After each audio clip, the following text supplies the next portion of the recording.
Guidelines for Studying the Way by Dogen Zenji. Brilliance is not primary. Understanding is not primary. Introspection is not primary. Without using any of these, harmonize body and mind and enter the Buddha way. Dogen also said, there is a practice of a Buddha that does not search for making a Buddha. Thus, the practice of a Buddha is not to make a Buddha, and this is the Genjo Koan, the actualization and realization of the Koan. The incorporated Buddha does not make a Buddha. When baskets and cages are dropped, a sitting Buddha does not interfere with the making of a Buddha.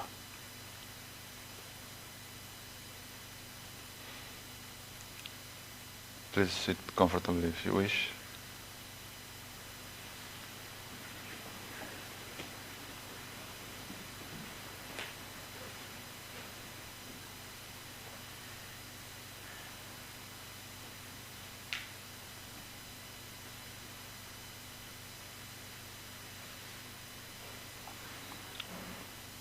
Here we are sitting in our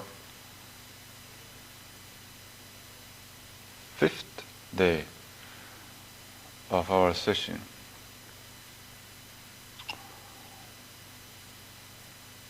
So we are well into the second half of our session.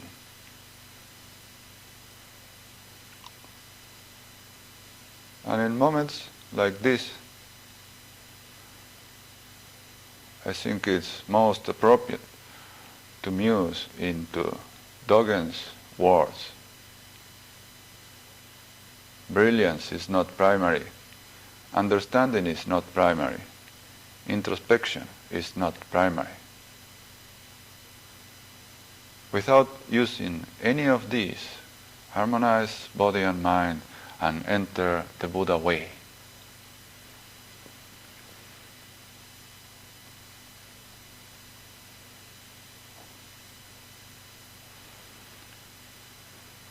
Usually,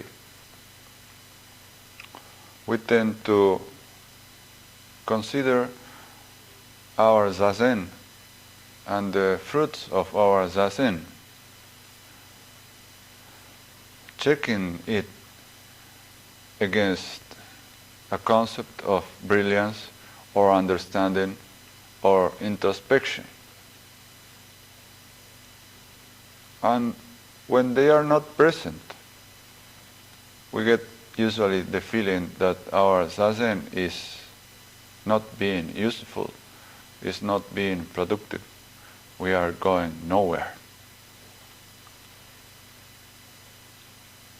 But probably if we were open enough to see the essential meaning of not useful, without fruit, and going nowhere, we can really touch the ground of true zazen.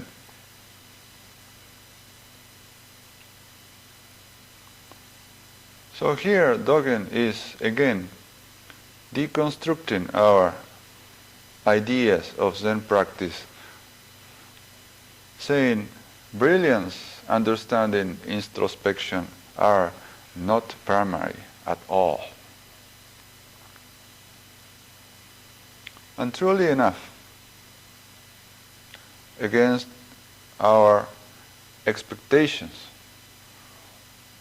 when an opening experiences happen, when an opening to essential nature naturally takes place, what happens cannot be certainly called brilliance.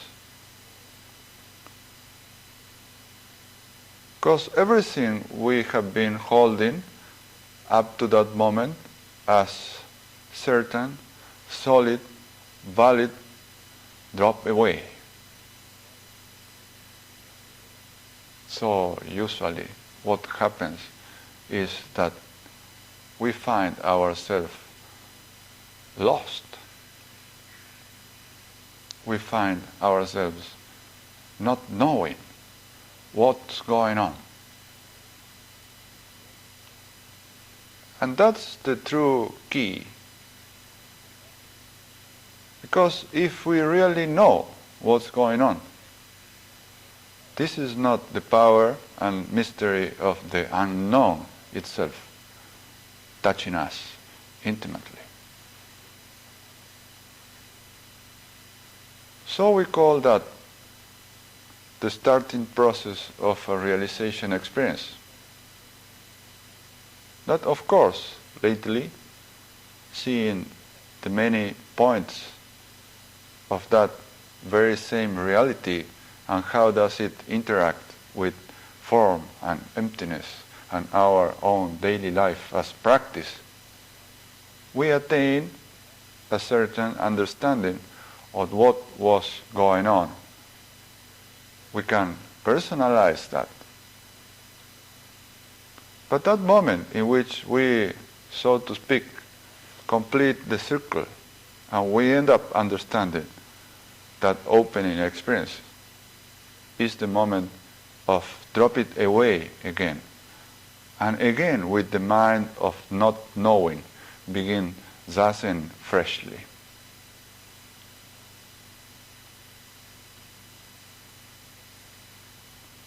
There, Dogen Zenji is saying, without using any of these, harmonize body and mind and enter the Buddha way.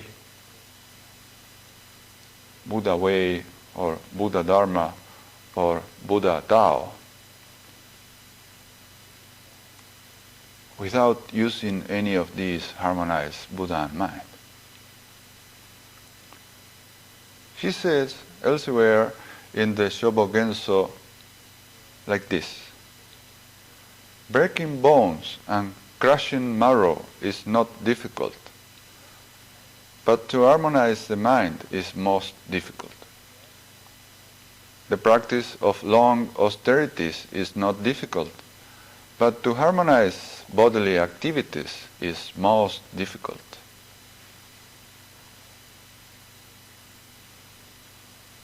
So he is saying here to fall into the trap of asceticism, or to fall into pushing too hard is not difficult. But to harmonize the mind, to harmonize bodily activities is most difficult. And what is the quality of that difficult? Why is he saying difficult? I think the most difficult thing to do is that thing that we can't do anyway. So giving up all kind of actions toward that so-called harmonization of body and mind is to let it be as it was for the very beginning, with nothing lacking. So we can drop the practice of breaking bones, crushing marrow, the practice of long austerities, and let that primordial harmony of body and mind come forth.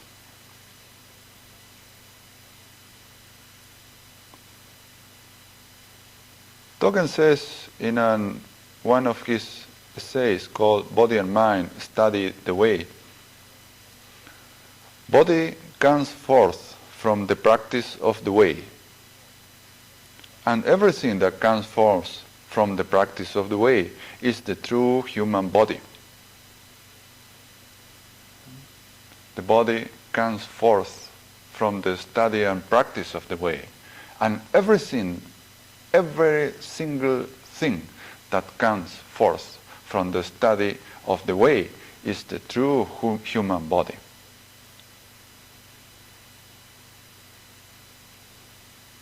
And we can say the same thing about what we call mind. Because, he also said, when you say outside, skin, flesh, bone, and marrow are all outside. When you say inside, skin, flesh, bone, and marrow are all inside. So there is just one being, just one actuality, just one practice, just one realization.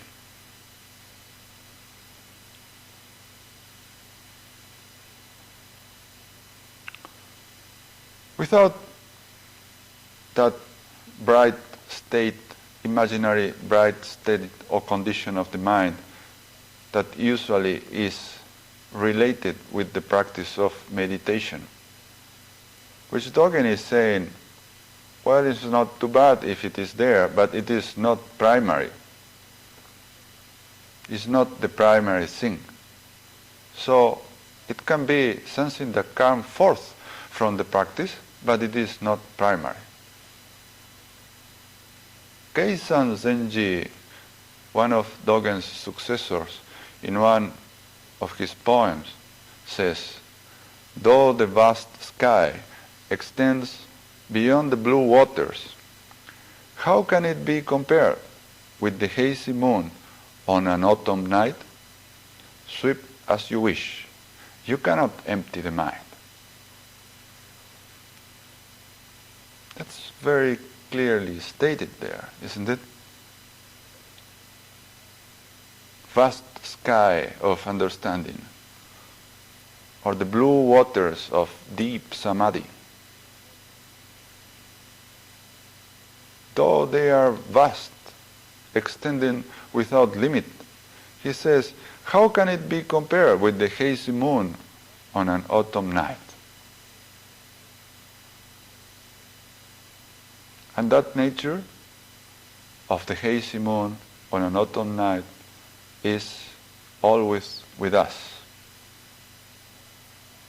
The hazy moon is the true characteristic of our consciousness, our life, our practice. So we can be at rest there. We come back home to the hazy moon.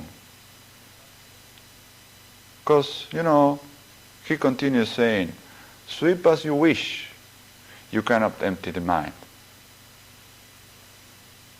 He's not saying stop sweeping.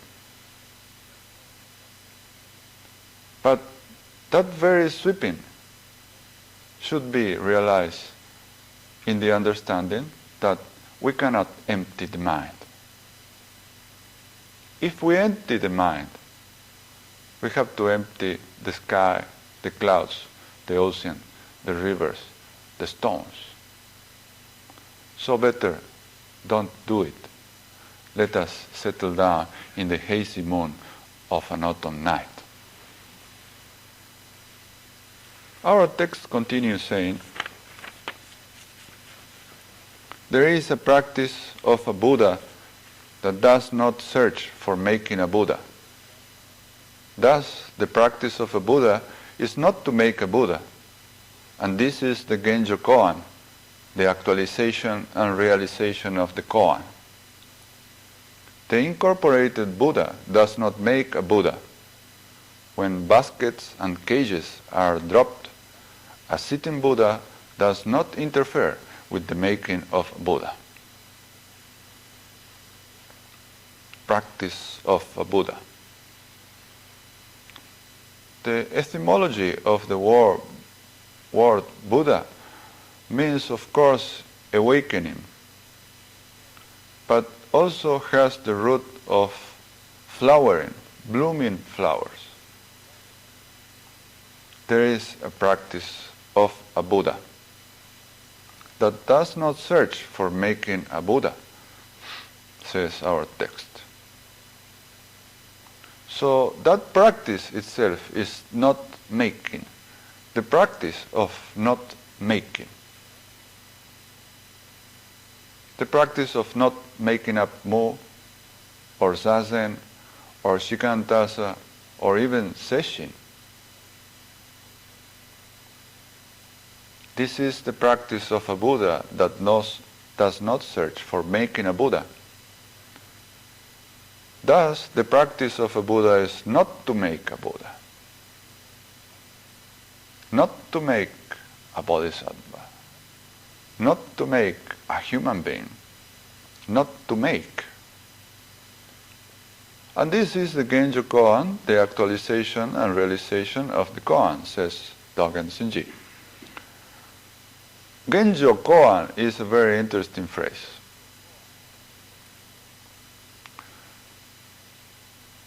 When he writes koan, he writes it in a slightly different way, as usual, and changing slightly the ideographs. Ko comes to mean essential, and an comes to mean apparent, what comes forth as phenomena.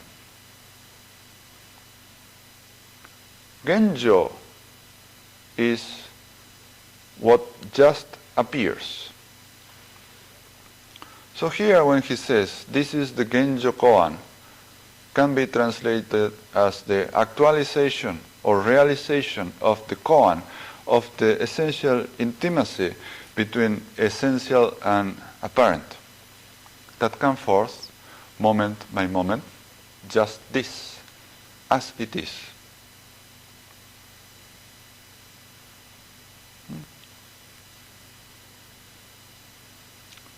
The incorporated Buddha does not make a Buddha. Sure. When baskets and cages are dropped, a sitting Buddha does not interfere with the making of a Buddha. Most interesting. Baskets and cages. Huh? What are baskets? What are cages? I think the metaphor here is baskets is everything that we use to carry a thing from one place to another place. So we don't like this part of ourselves and we carry it to another place, be that the last day of session or be that after session drinking a beer at the beach or whatever. We carry things to another place, to another moment with the basket. And practice can become one of such baskets if it is not correctly understood. And then we have cages, which is a metaphor for holding something inside.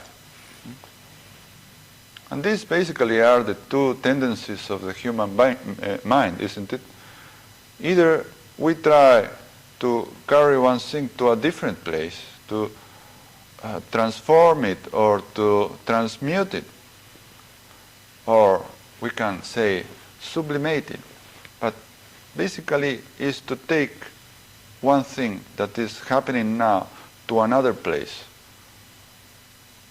or we try to put it into a cage. Zazen itself can become a cage, closed cage, keeping things inside from being manifested. Baskets and cages are dropped, say Dogen Zenji. And when that happens, a sitting Buddha does not interfere with the making of a Buddha. What is the biggest basket, the biggest cage? We ourselves are dropped there, and the sitting Buddha does not interfere with the making of a Buddha. So it is not only the practice of not making, but also the practice of not interfering